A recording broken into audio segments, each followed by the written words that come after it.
পঞ্চগড়ে জাতীয় নাগরিক পার্টির উত্তরাঞ্চলের মুখ্য সংগঠক সার্জিস আলম বলেছেন, আমরা খুব শীঘ্রই আপনাদের কাছে পৌঁছে যাব, কারণ আগামীর বাংলাদেশে নতুন বাংলাদেশ আসছে।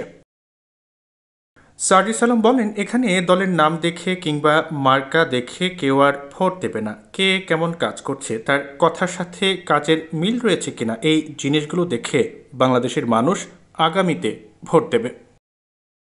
সোমবার দুপুরে পঞ্চগড়ের দেবীগঞ্জ উপজেলার বিজয় চত্বরে এক পথসভায় তিনি এসব কথা বলেন।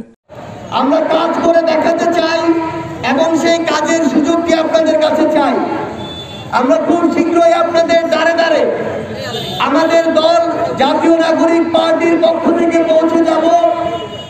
আমরা বিশ্বাস করি আগামীর বাংলাদেশে যে নতুন বাংলাদেশ আসছে, এখানে দলের নাম দেখে কিংবা কোনো মার্কা দেখে কেউ আর ভোট দিবে না, বরং কোন লোকটা কেমন, কে কেমন কাজ করছে, কার কথার সাথে কাজের মিল কেমন, এই জিনিসগুলো দেখে আগামীর বাংলাদেশে মানুষ বিভিন্ন মার্কা এবং দলে ভোট দিবে। এ সময় সার্জিস আলম আরও বলেন, সাধারণ মানুষকে নেতারা বিভিন্নভাবে ব্যবহার করছে। তারা ভোটের আগের দিন ভোট চাইতে যায় আর ভোট পার হলে টাকার জন্য হাত পেতে বসে থাকে। নতুন বাংলাদেশে এগুলো আর হতে দেওয়া যাবে না।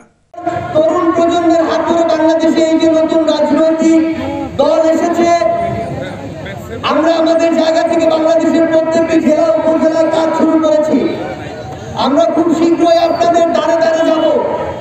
এতদিন ধরে বাংলাদেশে যে বিভিন্ন সিস্টেমগুলো দেখেছি, বিভিন্ন অন্যায়, অত্যাচার, জুলুম, মিথ্যা মামলা, হয়রানি, চাঁদাবাজি, সিন্ডিকেট, এগুলো দেখেছি।